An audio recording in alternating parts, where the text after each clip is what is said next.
আসসালামু আলাইকুম। আজ বানিয়ে দেখাবো অরেঞ্জ ছাড়াই অরেঞ্জ কেক। সবসময় বাসায় কমলালেবু থাকে না, চাইলে তখন এভাবে কমলালেবুর স্বাদে ও সুগন্ধে ঝটপট ঝামেলা ছাড়া কেকটি বানিয়ে তৃপ্তি করে খেতে পারবেন। আশা করছি প্রত্যেক দিনের মতো আমার আজকের রেসিপিও প্রত্যেকের ভালো লাগবে।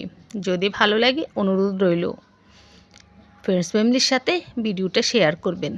আর যারা এখনও চ্যানেল সাবস্ক্রাইব করেননি, ভিডিওটা দেখতে দেখতে চ্যানেল সাবস্ক্রাইব করে পাশে থাকা অল বাটন ক্লিক করে রাখতে পারেন। তাহলে আমি যখন যে রেসিপি ছাড়বো সবার আগে আপনার কাছে পৌঁছে যাবে। চলুন ঝটপট ঝামেলা ছাড়া কেকটি বানিয়ে দেখাচ্ছি।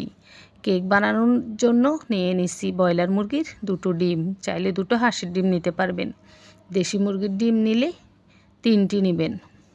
নিয়ে নিয়েছি মেজারমেন্ট কাপের 1 কাপের 4 ভাগের 1 ভাগ চিনি। নিয়ে নিয়েছি মেজারমেন্ট কাপের 1 কাপের 4 ভাগের 1 ভাগ সয়াবিন তেল। এবার সব কিছু একসাথে খুব ভালো করে মিশিয়ে নিতে হবে। ততক্ষণ মিশিয়ে নিতে হবে যতক্ষণ না চিনির দানাটা ভালো করে গলে মিশে যায়। এই কাজটা কাঁটা চামচ দিয়েও করতে পারবেন, চাইলে ইলেকট্রিক বিটার দিয়ে করতে পারবেন। যাদের বাসায় ইলেকট্রিক বিটার নেই তাদের জন্য আমি এভাবেই দেখাচ্ছি। আচ্ছা দেখুন, প্রায় 5 থেকে 6 মিনিটের মতো মিশিয়ে নিছি। এর মধ্যে চিনি খুব ভালো করে গলে মিশে গেছে।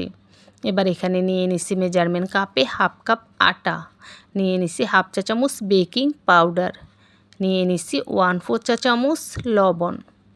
এবার আবারও সব কিছু একসাথে এক সাইড থেকে ঘুরিয়ে ঘুরিয়ে মিশিয়ে নিচ্ছি। খুব ভালো করে মিশাতে হবে যাতে করে আটার কোনো দানা দানা ভাব বা জমাট ভাব না থাকে। খুব ভালো করে মিশাতে হবে, আর সেজন্যই এক সাইড থেকে ঘুরিয়ে ঘুরিয়ে একটু সময় নিয়ে ধীরে ধীরে মিশাতে হবে। তাহলে ঠিক এই রকম সব কিছু মিশে যাবে, কোনো দানা ভাব থাকবে না। দেখুন আমি খুব ভালো করে মিশিয়ে নিছি। এবার এখানে দিয়ে দিচ্ছি, দেখুন, টেস্টি মি অরেঞ্জ।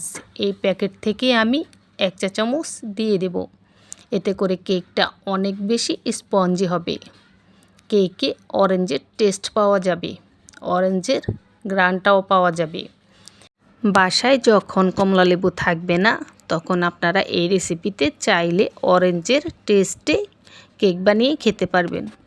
আচ্ছা দেখুন, এবার সব কিছু আবারও একসাথে মিশিয়ে নিচ্ছি। আরেকটি কথা, আমার এই কেকটা আরও বেশি ভালো হতো, আমি আসলে মনের ভুলে এই কাজটি করতে পারিনি। এইখানে আরও 3 টেবিল চামচ আটা দিয়ে দিবেন, তাহলে এই মিশ্রণটা একটু ঘন হবে। সেই ক্ষেত্রে কেকটা অনেক বেশি ফুলবে এবং কেকটা হওয়ার পরে চুপসে যাবে না। তো আমার কেকটা তো দেখেছেন অনেক ভালো হয়েছে, কিন্তু আরও ভালো হতো। এই মিশ্রণটা একটু পাতলা রয়ে গেছে, আমি আসলে খুব তাড়াহুড়া করতে গিয়ে এই পাতলা মিশ্রণ দিয়েই কেকটা বানিয়ে ফেলছি। যাক, এইটুকুনি ভুল আমার হয়েছে, তো আমি আপনাদেরকে বলে দিচ্ছি আপনারা এইটুকুনি ভুল করবেন না। এখানে আরও 3 টেবিল চামচ আটা মিশিয়ে নেবেন। আচ্ছা দেখুন, এবার সব কিছু একসাথে মিশিয়ে আমি 6 ইঞ্চি সাইজের এই বাটিতে কেকটা বসাচ্ছি। এই বাটির নিচে এক টুকরো লেখালেখির কাগজ দিয়ে ভালো করে তেল ব্রাশ করে নিছি। তারপরে কেকের সম্পূর্ণ মিশ্রণটা বাটিতে ঢেলে নিছি। এবার দেখুন, ননস্টিকের এই হাঁড়িতে কেকটা বসাবো। তার জন্য এই হাঁড়ির ভিতরে একটা স্ট্যান্ড দিয়ে দিছি। স্ট্যান্ডের উপরে বাটিটা সমান করে বসাতে হবে যাতে কাত না হয়ে থাকে। তো পাতিলের মাঝ বরাবর স্ট্যান্ডটা দিয়ে বাটিটা বসিয়ে দিছি। এবার ঢাকনা দিয়ে ঢেকে দিচ্ছি। তারপর চুলার আঁচটা লো মিডিয়ামের মাঝামাঝি রাখতে হবে, মানে পাতিলের তলায় কিছুতে আগুন লাগতে পারবে না। এই রকম লো করে দিবেন, অতিরিক্ত লো করার দরকার নেই, শুধু পাতিলের তলা ছুবে না, এই রকম লো করে দিয়ে দেখুন ঢাকনার ছিদ্রটা কাগজ দিয়ে বন্ধ করে ঘড়ি ধরে পাক্কা 40 মিনিট চুলার উপরে রেখেছি। এর মধ্যে মাশাআল্লাহ কেকটা খুব ভালো হয়ে গেছে। এই দেখুন কেকটা খুব সুন্দরভাবে হয়ে গেছে। তো 40 মিনিট পর ঢাকনাটা সরিয়ে আমি হাত দিয়ে চেক করেই বুঝতে পারছি যে কেকটা হয়ে গেছে। তারপরে একটা টুথপিক একেবারে মাঝ বরাবর দিয়ে দেখলাম ভেতর থেকে ভালো করে হয়েছে কিনা। টুথপিকটা ক্লিন আসছে, মানে কেকটা খুব ভালো করে হয়ে গেছে। এবার পাতিলে রেখেই কেকটাকে আমি ঠান্ডা করে নিছি, তারপর বের করে নিচ্ছি। এই দেখুন আমার কেকটা ঠান্ডা হওয়ার পরে কিছুটা চুপসে গেছে।